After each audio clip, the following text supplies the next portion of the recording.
What's up, guys? Tim Little. Welcome back to TacticalBassin. Today we are talking about summer schooling fish in deep water. A couple weeks ago, I shot a video on where do fish go post-spawn, where do they go in the summertime. If you guys haven't seen that video, I'll put a link to it up here.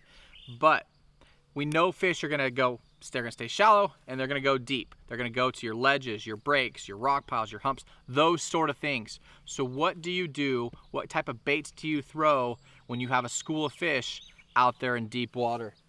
That's what we're gonna talk about today. How to trigger those fish, how to get that school fired up and catch a lot of fish. So first thing you're gonna do, you gotta figure out where these fish are gonna be going. You gotta look for your main lake points, you gotta look for your ledges. You're gonna be using your electronics quite a bit to figure out where these fish are positioning, the angle that they're gonna want the baits presented to them. Spend some time behind your graph, behind your unit, idling, those sort of things, looking for fish. And once you find them, that's when you can pick them apart. A lot of times these fish that are schooled up, you know, Matt and I, we've talked about it for years, right? If you can get one fish in that school to eat, you're golden. We've talked about it before. You know, kids, same way. If you try and give kids something and none of them want it, none of them are going to take it. But if you get one kid to want it, now all the kids want it, right? We've talked about that. Matt talked about it in seminars. Same thing with fish. So all you need to do is get one fired up and the whole school will ignite.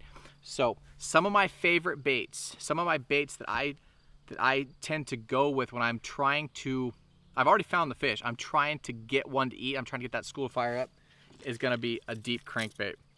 Typically I throw these deep crankbaits on a slow gear ratio reel, like a 5-to-1, 5.4-to-1, something like that. This time of year I'm throwing it on a burner, a high 6 or low 7-to-1 gear ratio reel. I'm burning that bait.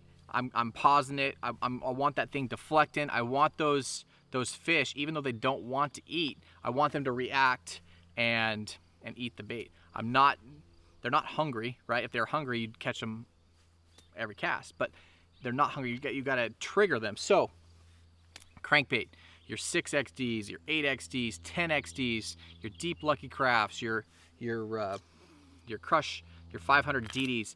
You know, we just did a whole in-depth deep cranking video, so I'll put a link to that up here. So I'm not gonna get too much into baits, but your deep diving crankbaits is a great way to go. My next is gonna be the big spoon. Yeah, this is an 8-inch spoon. This is the Ben Parker spoon. Hopefully you guys can see that. Those are all teeth marks in this bait. You know, that's not all by giants. That's 1-pounders, 2-pounders, 3-pounders, 5-pounders. All sizes of fish eat this. It looks huge, but it's not. It's the same size as an 8-inch swim bait, and little guys eat it just as much as big guys. But if you're trying to get that school fired up, I will take a little one. If I can get a 10-incher to eat, I don't care, because pretty soon the 4s, 5s, and 6s are going to eat too. So, Flutter Spoon. We haven't shot an in-depth video on Flutter Spoons. Matt and I will get together and we'll try and do that. But this is the new Ben Parker spoon. It comes pre-rigged with the stinger hooks. In videos past, we've talked about running a bobber stop and a bead with a treble up the line as a stinger hook. That's another way to add a stinger hook. But they're must-haves on these big spoons because they're falling down, and the bass, you have 50-50 shot to get them to eat the end with the hook, right? That's why you have a feathered hook on here. But a Flutter Spoon, something that you can hop and let it fall. Hop, it really mimics a dying bait fish as it's dancing right down there in their face. If you can get one to eat, that's the key to the game right there. A little smaller Flutter Spoon right there. This is actually the Strike King. I use the Strike King, I use the Ben Parker, I use the Lake Fork, the Flutter Spoon. Just like every video, all these baits that I talk about, I will leave them down below in the video description. And we'll leave some colors, the gear, rods, all that sort of stuff. So, deep cranks, Flutter Spoons, and swim baits. This is the Kitech. This is the 5.8. I pair that up with a very heavy. This is a 1-ounce Matt Allen swim bait head. I'm not creeping this thing on bottom. I'm burning it. I'm pausing it. I'm vertically fishing it. I saw one of the coolest things one time out fishing. A guy, he had a real heavy, he had actually an ocean rig set up, and he was vertically fishing bass, and he was literally free spooling it, letting it hit bottom and burning it up, free spooling it, and he started just sticking them. So you're just trying to get that reaction bite. You're trying to get that one fish triggered so that you can get that whole school ignited, right? So you want that bait falling fast, rising fast, going all over. You're not just really creeping it.